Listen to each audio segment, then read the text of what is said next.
Deep in the woods of northern Germany lies the remnants of a haunting piece of history. Two friends, avid explorers of abandoned places, ventured into a forest that had once been territory of the German Democratic Republic. They were drawn there by rumors of strange artifacts hidden in the undergrowth. On a crisp autumn morning, they began their trek, weaving through ancient trees until they stumbled upon something unusual, periscope-like pipes protruding from the ground. Curiosity piqued, they investigated further and discovered a hidden doorway obscured by bushes and debris. It was covered by a large wooden lid, as if someone wanted to keep whatever lay beneath from ever being found. With flashlights in hand, they descended into the darkness. The air inside was damp and thick with the stench of decay. The bunker was vast, a network of tunnels and rooms that seemed to stretch endlessly. The walls were lined with eerie graffiti, much of it in German. One scrawled message read, "Help." Another, chilling phrase read, "Hello, Satan, I love you." As they ventured deeper, the structure became more decrepit. Some rooms were partially flooded, and the stagnant water reeking of sewage. In one large chamber, they found a rusting machine whose purpose they couldn't fathom. Scattered around it were strange remnants, a single shoe embedded in the sludge, abandoned tools, and what appeared to be charred paper. The deeper they went, the more oppressive the atmosphere became. Shadows seemed to dance at the edges of their flashlight beams. At one point, they thought they heard faint whispers echoing through the tunnels, though they were certain they were alone. It wasn't until they found a room with more graffiti, this time smeared, not written, that they began to feel truly uneasy. The marks looked like they were made in haste, as if someone had been desperate to leave a warning. The words were barely legible, but seemed to spell out, "Get out," in several languages. Frightened but still curious, they pressed on until the sound of metal scraping against concrete froze them in their tracks. They were certain they hadn't made the noise. Heart pounding, one of them whispered, "We need to leave." As they retraced their steps, they couldn't shake the feeling that they were being followed. At times, they thought they saw movement in the corners of their vision, but when they turned, nothing was there. They finally emerged into the daylight, shaken and vowing never to return. What they had found beneath the ground remains a mystery, possibly a Nazi-era bunker hastily abandoned, but the sinister aura of the place haunts them to this day. Cashwell and John Stone were seasoned hikers and adventurers, accustomed to scouring the untamed wilderness surrounding their small hometown of Eagle Mountain, Utah. Their explorations had led them to all sorts of intriguing discoveries, from hidden caves to abandoned structures, but nothing could prepare them for what they found in the fall of 2019. One day, Cashwell's friend Kylie decided to explore a dense forest near Cedar Fort, just a few miles south of Salt Lake City. She was drawn to the area by rumors of odd sightings and eerie phenomena. The forest was blanketed in the fiery hues of autumn, and as she ventured deeper into the woods, the air grew heavy, and an unsettling quiet enveloped the trail. It wasn't long before Kylie stumbled upon something bizarre. Piles of animal bones and discarded junk scattered in odd patterns.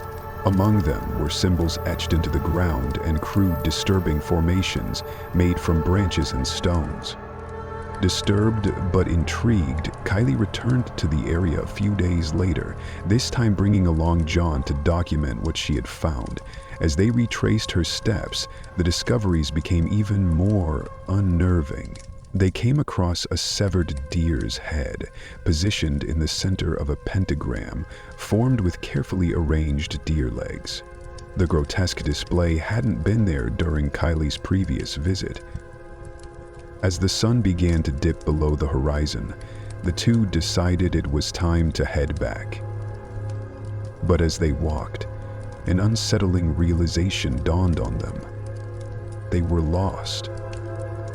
The forest, now cloaked in shadows, seemed unfamiliar, and their flashlight beams revealed only an endless maze of trees. Soon, a sense of dread began to creep over them. Kylie and John became hyper-aware of every sound around them. Twigs snapped, leaves rustled, but there was no wind. It wasn't long before they felt an unshakable presence. Something unseen was stalking them.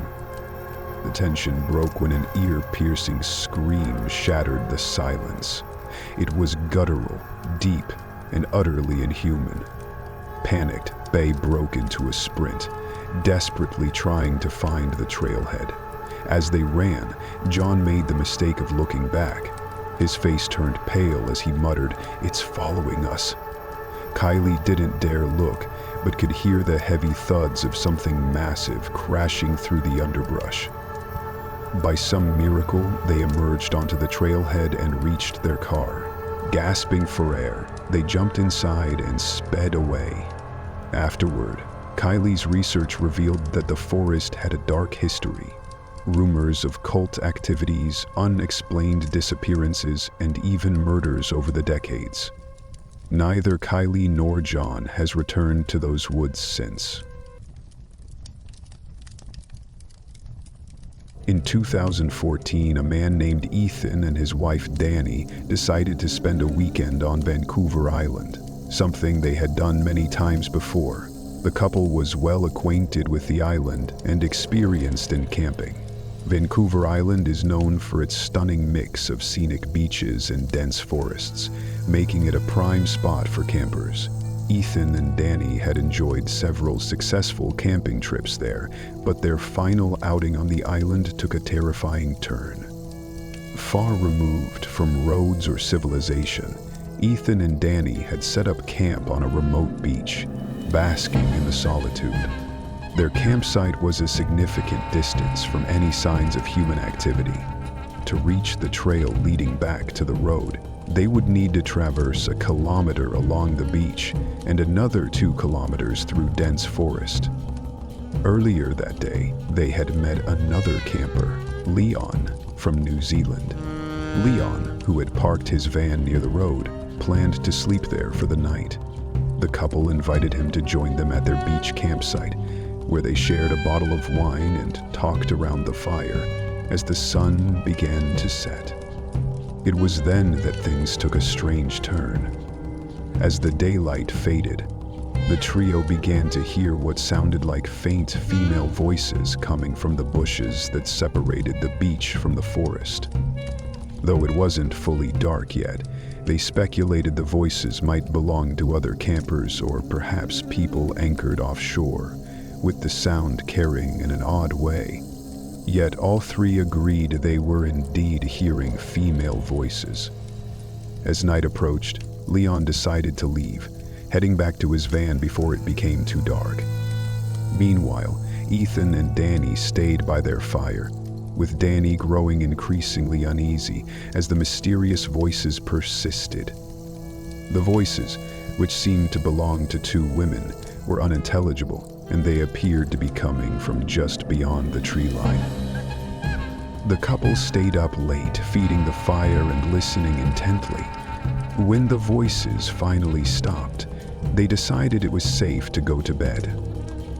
Before turning in, they scanned the cove with a flashlight, looking for any boats or other campers that might explain the eerie sounds, but found nothing. It was around 3 a.m. when they finally lay down to sleep. Barely 15 minutes later, they were jolted awake by the sound of footsteps near their campsite, close to where the fire had been. The steps came from the direction of the forest, an area too rugged for people to traverse easily. Hoping it was just a black bear, the only type of bear on the island, and typically timid, they stayed quiet, listening. The footsteps moved from the fire to the tent and then back toward the forest. 5 minutes later, they returned, accompanied by the same 2 female voices. This time, The voices were louder, speaking in an indecipherable gibberish. The sounds were unsettling, overlapping as though the speakers were talking over each other in a chaotic, nonsensical conversation. Without any visible light to guide them, the voices moved unnervingly fast through the thick brush, coming closer to the tent. Ethan and Danny lay frozen in terror as the voices reached the tent and lingered for a moment before falling into complete silence. Whatever or whoever was outside retreated into the forest, never to be seen or heard again. The couple remained motionless in their tent for hours, paralyzed with fear, until exhaustion eventually overtook them. They woke late the next morning, packed their belongings in haste, and left the island, never to return. In hindsight, their decision to stay quiet in the tent likely spared them from drawing attention to themselves. But to this day, the memory of that night haunts them, leaving the mystery of the voices unsolved. In 2016, Bill was visiting his brother in upstate New York, near the remote town of Downsville. An avid hiker, Bill set out one morning to explore the dense woods near his brother's property. The trail was narrow, flanked by towering trees whose leaves had begun to fall in vibrant hues of red and orange. As Bill wandered deeper into the woods, he stumbled upon something unusual. A large duffel bag lying in the middle of the trail. It appeared relatively new, with no signs of wear or dirt. But the most alarming detail was the stench. A foul, rotting odor emanated from the bag. Compelled by morbid curiosity, Bill knelt to unzip it. But before he could, a voice called out, "That's mine. Don't touch it." Startled, Bill looked up to see a large man emerging from the trees. The man was wearing a dirty jacket and jeans, his face partially obscured by the shadows of the forest. Bill hastily apologized, explaining he thought the bag had been abandoned. The man grunted and claimed it contained the remains of his hunting kill. The explanation didn't sit right with Bill. He knew hunters typically used coolers to store fresh game, not duffel bags, and the smell was far too rancid for a recent kill. Bill excused himself and walked away, his pace quickening with each step. As he moved, he heard the crunch of leaves behind him. He turned, but saw no one. Unease gnawed at him as he continued, clutching his phone in the hope of finding a signal. Well, luck was with him as he finally climbed like a deer in survival of the fittest. Eventually, Bill realized he was being followed. The man was keeping his distance, ducking behind trees whenever Bill turned around. Panicked, Bill broke into a run, his breath ragged as he pushed himself down the trail. His heart sank when he spotted an old, abandoned property up ahead, its overgrown yard and sagging roof adding to the sense of dread. Desperate for safety, Bill forced his way into the house through the back door. He found a small bedroom and hid under a dusty cot, barely daring to breathe. Moments later, the back door creaked open, and heavy footsteps echoed through the house. The man was inside. So, Bill heard him searching room by room, his heavy breathing audible even from his hiding spot. At one point, the man entered the bedroom, but didn't look under the cot. After what felt like an eternity, the footsteps receded, and the door slammed shut. Bill remained under the cot until the fading light reminded him he needed to leave before nightfall. He slipped out of the house and ran until he found a road, eventually flagging down a passing car. Once safely back at his brother's house, Bill reported the incident to the police. What was in the bag remains unknown, but the man's pursuit left little doubt. He was hiding something terrible. Whatever dark secrets lay in those woods, Bill had no intention of returning to uncover them.